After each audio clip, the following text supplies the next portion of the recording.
पवित्र आत्मा की आवाज़ को सुनना। क्या वो तरीके हैं जिससे परमेश्वर अपनी उपस्थिति हमें बताता है और अपनी पवित्र आत्मा से हमसे बात करता है। भाइयों और बहनों, बने रहिए वीडियो के अंत तक। हम देखेंगे कि कैसे और किन तरीकों से परमेश्वर का पवित्र आत्मा हमसे बात करता है। अगर आप पहली बार आए हैं तो सब्सक्राइब कीजिए चैनल को और सारे नोटिफिकेशन ऑन कर दीजिए। तो पहली चीज, परमेश्वर अपनी उपस्थिति हमें बताता है एक छोटी सी आवाज़ के द्वारा, जो हमारे अंतर मन में हमसे बात करती है। कई बार लोग इसे गलती से पवित्र आत्मा समझ लेते हैं, जो कि विवेक है। कई बार हमारा विवेक, हमारी जो चेतना है, वो हमसे जब बात करती है तो हमें लगता है कि ये पवित्र आत्मा है, पर इन दोनों में अंतर है। जो हमारा विवेक है वो हमें गलती होने के बाद, यानी कि जब हम गलतियां कर लेते हैं तब हमें बताता है, जबकि पवित्र आत्मा हमें पहले से ही आगाह कर देता है। पर इसकी आवाज़ बहुत ही छोटी सी होती है, बहुत ही कम वॉल्यूम में रहती है। एक और तरीका है कि आप कैसे पहचानेंगे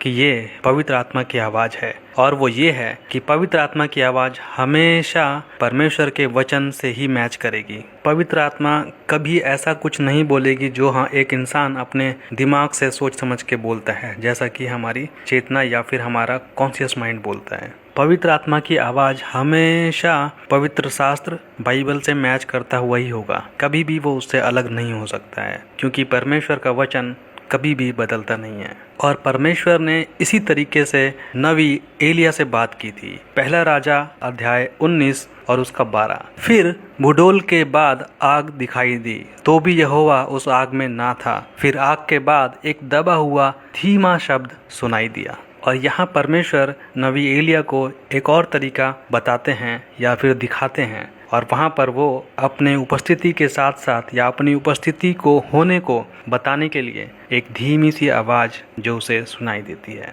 तो पहली चीज़, जो पवित्र आत्मा हमसे बात करता है उसकी आवाज़ बहुत ही धीमी सी होगी और हम जान जाएंगे, क्योंकि ये परमेश्वर के वचन के अनुरूप ही रहेगी। और दूसरा रीजन या दूसरा तरीका जिससे पवित्र आत्मा बात करता है, और वो है बाइबल। आप शायद सोच रहे होंगे कि परमेश्वर ने यहोशू को वचन पढ़ने के लिए बोला था, जहाँ उसे व्यवस्था की जो किताब थी उसे पढ़ना था। शायद उसे पढ़ के उसे लड़ाई में विजय मिल सकती थी, बट वही एक कारण नहीं था। परमेश्वर ने यहोशू को वचन पढ़ने के लिए इसलिए बोला था क्योंकि परमेश्वर का आत्मा वचनों के द्वारा भी बात करता है। दूसरा तिमोथी अध्याय 3 और उसका 16। यहाँ लिखा है, हर एक पवित्र शास्त्र परमेश्वर की प्रेरणा से रचा गया है और उपदेश और समझाने और सुधारने और धर्म की शिक्षा के लिए लाभदायक है। जब हम बाइबल को पढ़ते हैं तो हम परमेश्वर के वचन को अपने अंतरकरण में उतारते हैं। जब भी हम मुश्किल घड़ी में होते हैं या फिर ऐसे कठिनाई भरे समय में जहाँ पर डिसीजन लेना मुश्किल होता है, तब परमेश्वर का वचन हमारे दिमाग में अचानक से हमें रास्ता बताता है और हमें कंफर्टेबल दिलवाता है, एक कंफर्ट सिचुएशन में ले जाता है। परमेश्वर के वचन को पढ़ना ये इस तरह से है जैसे कि परमेश्वर की आवाज़ को आपने अपने मन में, अपने अंतर मन में छाप लिया है, और जब भी आपको ज़रूरत पड़ेगी अंदर से एक आवाज़ आएगी, अगर आप बाइबल पढ़ते हैं तो भाई और बहनों, बाइबल पढ़ने से भागिए मत, दूर मत होइए बाइबल से।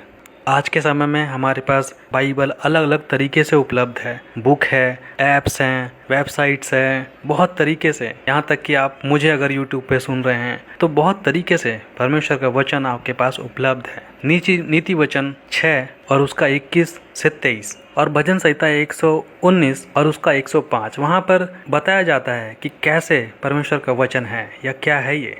और यहाँ लिखा है, तेरा वचन मेरे पाँव के लिए दीपक है और मेरे मार्ग के लिए उजियाला है। तो दूसरा तरीका ये है कि परमेश्वर अपने वचनों के द्वारा भी हमसे बात करता है। उसकी जो पवित्र आत्मा है वो वचन के द्वारा ही बात करेगी, लेकिन अगर हम बाइबल पढ़ते हैं तभी।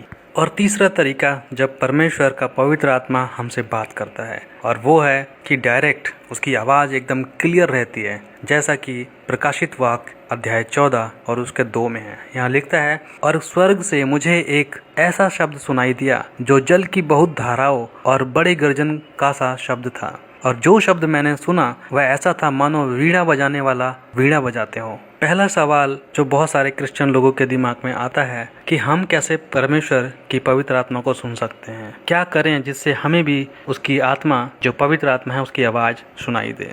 लेकिन जब भी आपके दिमाग में अगर इस तरह का सवाल आता है तो इसका मतलब यही है कि आप रेडी हो रहे हैं उसे सुनने के लिए, और आप तैयारी की तरफ हैं जहां आप उसकी आवाज़ को सुन सकते हैं। हर एक मसीह, हर एक क्रिश्चियन को चाहिए कि उसके मन में ये इच्छा हो कि वो परमेश्वर की आवाज़ को सुन सके। और उसकी आवाज़ को सुनने के लिए हमें क्या करना होगा, चलिए देखते हैं। पहला चीज़ ये है कि हमें तैयार रहना है ताकि हम पवित्र आत्मा की आवाज़ को सुने। रेडी होने का मतलब यहाँ पर यह है कि आप पूरे मन से, पूरा ध्यान लगा के और पूरी आतुरता के साथ उसकी आवाज़ को सुनने के लिए तैयार हों, जहाँ पवित्र आत्मा की आवाज़ आपको किसी न किसी तरीके से सुनाई देगी। आप ऐसा नहीं कह सकते कि आप पवित्र आत्मा की आवाज़ को सुनने के लिए तैयार हैं, लेकिन आप सच में पूरी तरह से तैयार नहीं हैं। आपका मन पूरी तरह से तैयार नहीं है उसे सुनने के लिए। फॉर एग्जाम्पल, अगर आप किसी क्लास में हैं या फिर कुछ सीख रहे हैं स्कूल में, आप देखिए बच्चों को, क्या ये पॉसिबल है कि वहाँ पर अगर टीचर कुछ सिखा रहा है और स्टूडेंट ईयरफोन कान में लगा के कुछ मोबाइल में देखे, तो क्या वो सुन रहा है उसकी बात को? नहीं, वो नहीं सुन रहा है। वो भले ही वहाँ पर है लेकिन वो सुन नहीं रहा है, वो कुछ और सुन रहा है। और इसका यही मतलब है कि वो रेडी नहीं है, तैयार नहीं है सुनने के लिए। और हमें तैयार रहना है, इसका ये मतलब है कि हमें जितने भी दूसरी जो आवाज़ें हैं उसको ब्लॉक करना पड़ेगा। जो भी बेकार की आवाज़ें हैं, जब हम उसे स्टॉप कर देते हैं, उसे रोक देते हैं और पूरी तरह से तैयार होते हैं सिर्फ और सिर्फ पवित्र आत्मा को सुनने के लिए, तो हमें सुनाई देने लग जाता है। दूसरी चीज़, प्रार्थना कीजिए कि आप पवित्र आत्मा को सुनना चाहते हैं। मत्ती अध्याय 7 और उसका वचन 7 यहाँ कहता है कि मांगो तो तुम्हें दिया जाएगा, ढूंढो तो तुम पाओगे, और खटखटाओ तो तुम्हारे लिए खोला जाएगा। आज ज़रूरत है कि हम प्रार्थना करें। जब हम प्रार्थना करते हैं तो परमेश्वर हमारे सुनने के जो कान हैं उसको खोलता है कि हम पवित्र आत्मा की आवाज़ को सुन सकें। बाकी आवाज़ें तो हम सुनते ही रहते हैं, लेकिन जब हम प्रार्थना करते हैं स्पेसिफिकली कि परमेश्वर, मैं पवित्र आत्मा की आवाज़ को सुनना चाहता हूँ, मैं पवित्र आत्मा के गाइडेंस को लेना चाहता हूँ, मैं उसके सुझाव को समझना चाहता हूँ, जब हम प्रार्थना करते हैं तो परमेश्वर हमारे लिए हमें हेल्प करता है और वो रास्ता बनाता है। ज़रूरत है कि हम प्रार्थना करें पवित्र आत्मा को सुनने के लिए। और जब हम प्रार्थना करते हैं तो इससे ये भी पता चलता है कि हम तैयार हो रहे हैं, हम अपनी तरफ से तैयारी हमारी पूरी है। तीसरी चीज़, सावधानी पूर्वक ध्यान दीजिए, क्योंकि पवित्र आत्मा जब हमसे बोलता है और हम सावधान नहीं हैं, ध्यान नहीं दे रहे हैं उस पर पूरी तरह से, तो वो किसी दूसरे आवाज़ की तरह आके चला भी जाता है। अगर आप दूसरी संसारिक आवाज़ों को अपने जीवन में रखेंगे तो बहुत ज़्यादा चांस हैं कि पवित्र आत्मा की आवाज़ को आप पकड़ नहीं पाएंगे, सुन नहीं पाएंगे, और आपका जो गोल है वो मिस हो जाएगा। जो भी दूसरे संसारिक डिस्टर्बेंस है उन सब को हटा दीजिए ताकि आप पवित्र आत्मा की आवाज़ को सुन सके। यशाया अध्याय 28 और उसका 23, वहाँ लिखा है, कान लगाकर मेरी बात सुनो और ध्यान धरकर मेरा वचन सुनो। अय्यूब 33 और उसका 31, वहाँ कहता है, हे अय्यूब, कान लगाकर मेरी सुन और चुप रह, क्योंकि अब मैं बोलूँगा। पवित्र आत्मा को सुनने के लिए ज़रूरी है कि हम पूरा ध्यान लगाएं और अपने जो शांति है उसको बरकरार रखें। बहुत सारे लोग हैं जिनके दिमाग में बहुत सारी आवाज़ें घूमती रहती हैं, बहुत सारी बातें बार बार आती रहती हैं, दिन भर की बातें, कल की बातें, आने वाले कल की बातें, और वो सही से सुन नहीं पाते और उन्हें पता ही नहीं चलता कि इसमें कौन है पवित्र आत्मा। और ऐसे में वो पवित्र आत्मा की आवाज़ को रिजेक्ट कर देते हैं क्योंकि उन्हें पता ही नहीं चलता कि ये पवित्र आत्मा की आवाज़ है। पहला यूहन्ना अध्याय 4 और उसका 1 और 2, यहाँ लिखा है, हे प्रियो, हर एक आत्मा की प्रतीति ना करो, वरन आत्माओं को परखो कि वे परमेश्वर की ओर से हैं कि नहीं, क्योंकि बहुत से झूठे भविष्यवक्ता जगत में निकल खड़े हुए हैं। परमेश्वर की आत्मा इस रीति से पहचान सकते हो कि जो कोई आत्मा मान लेती है कि यीशु मसीह शरीर में होकर आया और वह परमेश्वर की ओर से आया है। चौथी बात, और वो ये है कि परमेश्वर का वचन यानी कि बाइबल को हमें हर दिन पढ़ने की ज़रूरत है। और पवित्र आत्मा की आवाज़ को सुनने के अलावा अगर हम परमेश्वर का वचन हर दिन उसका अध्ययन करते हैं तो हमें परमेश्वर बहुत आशीषित करता है। भजन संहिता 1 और उसका 1 से 3, क्या ही धन है वह पुरुष जो दुष्टों की युक्ति पर नहीं चलता और न पापियों के मार्ग में खड़ा होता है और न ठट्ठा करने वालों की मंडली में बैठता है, परंतु वह तो यहोवा की व्यवस्था से प्रसन्न रहता है और उसकी व्यवस्था पर रात दिन ध्यान करता रहता है। और वह उस वृक्ष के समान है जो बहती नालियों के किनारे लगाया गया है और अपनी ऋतु में फलता है और जिसके पत्ते कभी मुरझाते नहीं, इसलिए जो कुछ वह पुरुष करे वह सफल होगा। और जब हम परमेश्वर के वचन पे ध्यान लगाते हैं, उसकी व्यवस्था पे ध्यान लगाते हैं, तो हम किसी भी सिचुएशन में हो जीवन में, परमेश्वर का वचन जो है वो हमें एग्जैक्टली हमारी जो प्रॉब्लम चल रही है या फिर जिस भी जिद्दोजहद से हमारी ज़िंदगी जा रही है, एग्जैक्टली उसका सोल्यूशन हमें देता है। और पवित्र आत्मा ही है जो आपको एग्जैक्टली वही वचन देता है जो आपको ज़रूरत है उस टाइम। लेकिन ये तभी होगा जब आप बाइबल पढ़ेंगे हर दिन। आज हमें ये समझने की ज़रूरत है कि परमेश्वर का वचन बाइबल एक परिपूर्ण हथियार के रूप में है मसीह के लिए। हर एक मसीह, हर एक क्रिश्चियन के लिए एक पूरा पैकेज है वो। अगर हम परमेश्वर का वचन हर दिन पढ़ते हैं, ये सिर्फ संडे की बात नहीं है कि आप चर्च जाते हैं और उसी दिन पढ़ते हैं। हमें ज़रूरत है कि हम हर दिन बाइबल पढ़ें और हमें याद रहे वो। होली स्पिरिट की आवाज़, पवित्र आत्मा की आवाज़ आप ऐसे नहीं सुन सकते कि आपने अपने तकिए के नीचे बाइबल रखकर आप सो रहे हैं, उससे नहीं होगा। परमेश्वर के शास्त्र बाइबल को अपने तकिए के नीचे रख के सोने से कुछ भी नहीं होने वाला है, बल्कि ज़रूरत ये है कि परमेश्वर का वचन आपके दिल में होना चाहिए, क्योंकि वही उसकी असली जगह है। और वो तभी आएगा जब आप हर दिन बाइबल पढ़ेंगे, और तभी आपकी ज़रूरत के टाइम में पवित्र आत्मा एग्जैक्टली वही वचन आपके दिमाग में लेकर आएगा। हर दिन परमेश्वर का वचन पढ़िए। 5वीं बात, एक मजबूत रिश्ता बनाइए परमेश्वर के साथ। परमेश्वर के साथ एक अटूट और मजबूत रिश्ता होने